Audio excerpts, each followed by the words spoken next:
The long hours and days of being on the road, along with some less than optimum travelling conditions, are enough to make the average person lose their mind. Professional wrestlers are far from average people, but they're no less susceptible to going stir-crazy whilst on endless excursions. Because of the packed touring schedules that grappling greats have had to adhere to, over time we've been blessed, if that's the word, to hear countless stories about wrestling personalities engaging in bizarre, insane, and sometimes illegal activities while on the road. This list will focus on famed wrestlers that have been part of some downright unusual incidents while at hotels, in buses, or otherwise during their storied careers. Some will make you laugh with disbelief, others will render you speechless before asking, how did nobody die? And some stories will provoke both responses. If there's one thing we love here at Cultaholic, it's a slice of wrestling lore that's just too effed up to have been a work of fiction. I'm Adam Pacitti from Cultaholic.com, and these are 10 wrestling road stories that defy reality. Join us. Number 10. Oh yeah, I fought the law.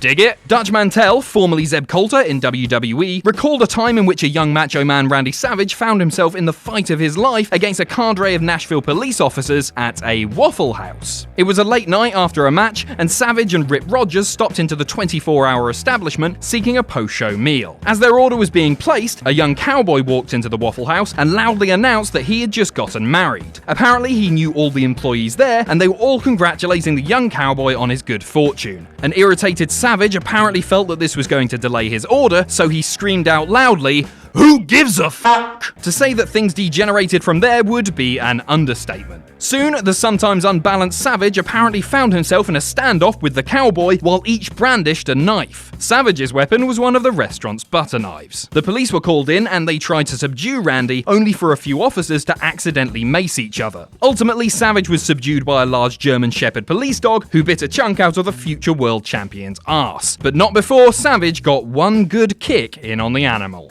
His words, not mine. Number 9. Get off the bus. There has always been a fascination with professional wrestlers who are legitimate badasses outside the carefully constructed world of kayfabe. One individual that always comes up in discussions of wrestling's true hardmen is Bad News Brown, a legitimate judoka who won a bronze medal in the 1976 Summer Olympics. Few would ever go out of their way to draw the ire of Bad News unless they were insane or perhaps inebriated. On a tour of New Japan Pro Wrestling in 1980, Bad News found himself on a touring bus with luminaries like Hulk Hogan, Stan Hansen, Dusty Rhodes, and Andre the Giant. Andre was at the back of the bus drinking merrily and allegedly making racial remarks, which Bad News claimed included the N-word. Brown shouted back at Andre, telling him to watch his mouth. Minutes later, Andre reportedly issued an emphatic "go fuck yourself" to Brown, who then demanded that the bus be stopped. He challenged Andre to meet him outside and repeat those same words to his face, but there would be no further incident. The next day, Andre apologized to Bad News when confronted, though Bad News did admit that he wasn't even sure he, background and all, could have taken Andre. Number 8. Shock and Ace. The wild child exploits of Randy Orton have been well documented, but it turns out that he might have nothing on his old man. Cowboy Bob Orton, sometimes referred to as the Ace, was your consummate heel, selling exuberantly for any and all babyface foes. But how well would Orton sell when the assault coming his way wasn't a work at all? Orton, along with fellow baddies Roddy Piper and Don Morocco, fled from a Fresno tavern shortly after Piper had a physical altercation with one patron. Their car got stuck on a set of train tracks, so the trio abandoned the vehicle. Shortly thereafter, the three got involved with the police at a nearby hotel, where Piper would be arrested for public intoxication. But Piper, crazy as he is, had nothing on Cowboy Bob, who was standing naked on a 5th floor balcony, drunkenly challenging the cops to a fight. The police ended up having to use a taser on Orton, who is alleged to have calmly pulled the probes out of his skin before telling the officers,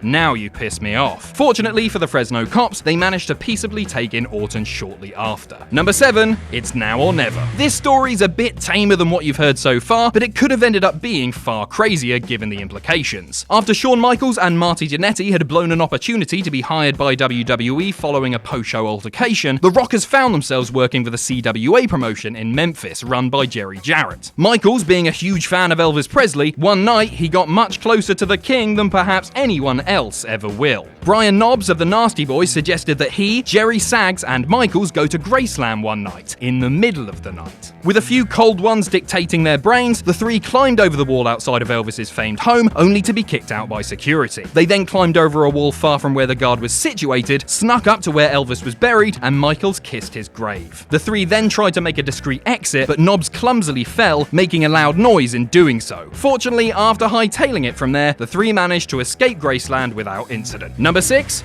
Got your nose. Somehow it took until the 6th entry before there was a single mention of Haku, the real-life Bill Brasky, and the man for whom those old Chuck Norris facts are modelled after. Every wrestler from Haku's time in the business either has a story about the man's inhuman ferocity and toughness, or at least testifies that Human is the last man any of them would ever dare mess with. Some stories about gouged eyeballs and teeth broken off at the gum line have surfaced, but Haku himself confirms the one about one night in Baltimore. Like many stories of wrestlers assaulting civilians, this one begins with some loudmouth mocking the fakeness of the sport to one grappler who just happened to be Haku. At an airport bar in Baltimore, one patron and a group of 5 men asked Haku if he was one of those fake wrestlers on TV, and Haku showed him just how fake it all was by biting the guy's nose off and spitting the bloody nub onto the floor. Some legal troubles ensued, but when asked about the fracas years later, Haku had no regrets. Number 5. Belgian WAFFLED. Part of the WWE roster was whisked away for a tour of Europe in the fall of 1989, a trip that would play host to an unbelievable brawl between a wrestler and a company executive. The executive was Jim Troy, whose name has been somewhat lost to history, but in the 1980s he was one of Vince McMahon's closest confidants. It was in Brussels, Belgium that Troy picked a fight with Coco Beware, which would ultimately spell the end of Troy's time with the company. According to Ware, Troy had initially gotten into a heated row with Shawn Michaels at a Brussels pub. Alcohol was involved, shocker, which Ware tried to break up. Ware alleges that Troy, a former hockey player and coach, ended up striking him, to which Ware angrily fought back. The brawl continued later in the night at the hotel when the two scuffled again, crashing through the glass walls of a gift shop amid the struggle. Ware was initially fired for the incident, but would be brought back later when the heat had died down. As for Troy, when Ware relayed the details of the night to McMahon, the boss had no choice but to cut his close friend loose. Number 4. A flair for the Golden Stream. Heavy pressures were mounting as 1991 drew to a close, particularly as drug use in professional wrestling was becoming heavily scrutinized and monitored. WWE had no choice but to institute stricter rules regarding steroids and recreational drugs. After wrapping the This Tuesday in Texas pay-per-view, the wrestlers descended upon a San Antonio strip club for one last night of debauchery. At one point in the night, Vince McMahon joined them, and according to Bret Hart, Vince was already plastered by the time he arrived. Hart detailed the stories of wrestlers mostly playfully hitting a drunken Vince with their finishing maneuvers at the club, but the real fun came when the party shifted to Ric Flair's penthouse suite, which Flair was not present in. McMahon, still plastered, demanded the keys to Flair's room, procured them, and the cavalry of lit-up grapplers made their way into the room at 3 in the morning. There, the wrestlers indulged in vodka and weed, and many of them, Vince included according to Bret, urinated on Flair's bed. It just makes me sad that camera phones didn't exist in 1991, because that footage would be legendary. Number 3. Unkindest cults. We go from a hilarious hotel story to one that came close to having dire consequences. The WCW roster went on a tour of Europe in the fall of 1993, and the boys on this trip have attested to some particularly taxing travel conditions and schedules. To cope, many wrestlers turned to drinking, and the air was heavy with beer fog at a hotel bar in Blackburn, England. That's when Arn Anderson and Sid Vicious got into an alcohol-tinged argument about WCW's poor business. Sid blamed Ric Flair, which drew Anderson's anger. The two went to their respective rooms, but the tension didn't end there. Sid then went to Anderson's room armed with a broken-off chair leg and challenged Anderson to come out and finish the fight. Anderson exited his room along with a pair of scissors, and a struggle ensued. Both men ended up getting cut, with Sid overpowering the enforcer, giving him a reported 20 stab wounds. Too Cold Scorpio was the first to intervene, and some believe that had he not, that Sid would have killed Anderson then and there. As a result of the altercation, Sid was fired from WCW. Number 2, not so fast food.